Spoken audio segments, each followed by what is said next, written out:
During the past decade, the number of men and women living alone has increased by nearly 7 million. That's a growth of almost 65%. By 1990, it's predicted there will be as many unmarried men and women as there are marrieds. Now, all this week on Page One, Dr. Joyce Brothers will be examining this growing single population, focusing closely on those who are really looking for someone to love. Dr. Brothers? Tim, this new trend seems to be rocking the very foundation of our family-oriented society, and it's causing more and more singles of all ages to ask, why can't I find someone to love? Well, there are a lot of answers to that question, and we'll reveal them to you throughout the week. Today, we'll start with one of the less obvious answers to that question, namely, perhaps you're running away from commitment. It's just one of these things that happened. We didn't plan on it. I think he was just having some fun. I guess I was just having some fun, and we fell in love. This woman's 5-year romance has just ended. 5 years. What had started out as a safe, fun relationship had caught them both by surprise. It was a very fulfilling, wonderful relationship. I guess at one point I had hopes of his leaving his wife. He had never made any promises that he would, never said that he would, and certainly had never planned on doing that. Statistics show that only 1% of the married men who have affairs leave their wives for their lovers, which means that 99% of the other women will never be more than that. Usually these relationships work better when the single person is a man.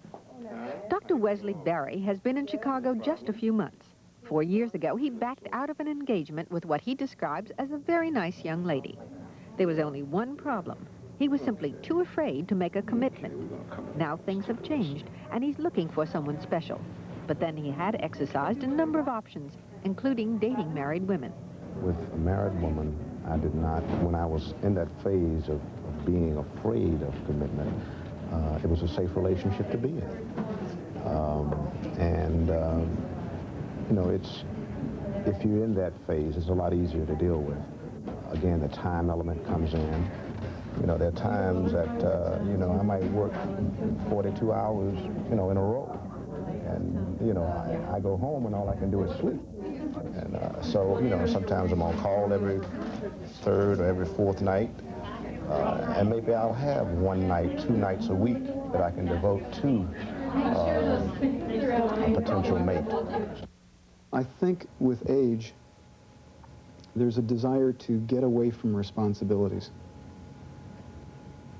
And so if I'm finally managing my own life and I have freedom, in quotes, because I'm really not sure that it's freedom, but if I've got freedom, I'm not sure that I want to inhibit that freedom by joining up with someone else who I'm going to have to negotiate with, work out things with. It's a lot more work. So these people flee, often to the arms of someone safe.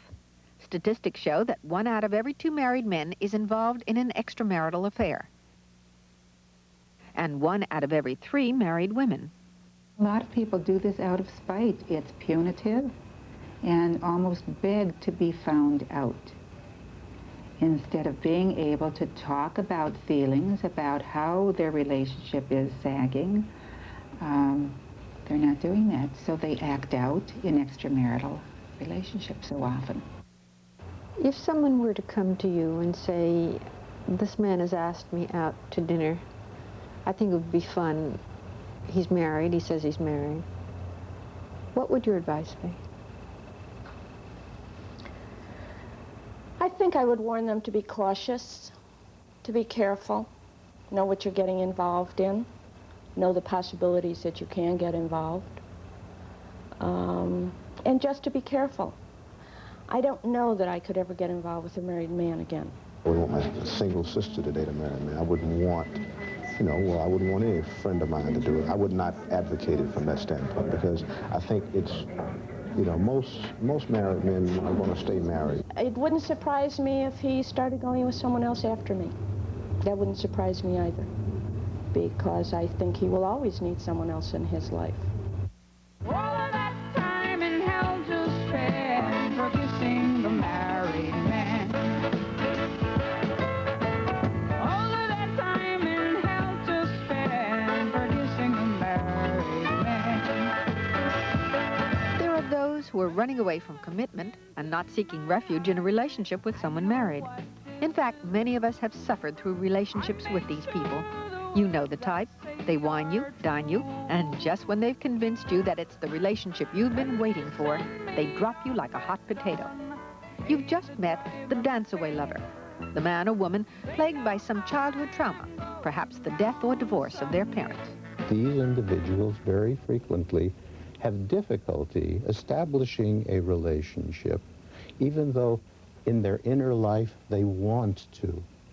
One of the reasons is that they're afraid to, because they were so traumatized by what had occurred earlier in their life, they don't want to take the chance again. This is usually the child who is frightened and grows into this adult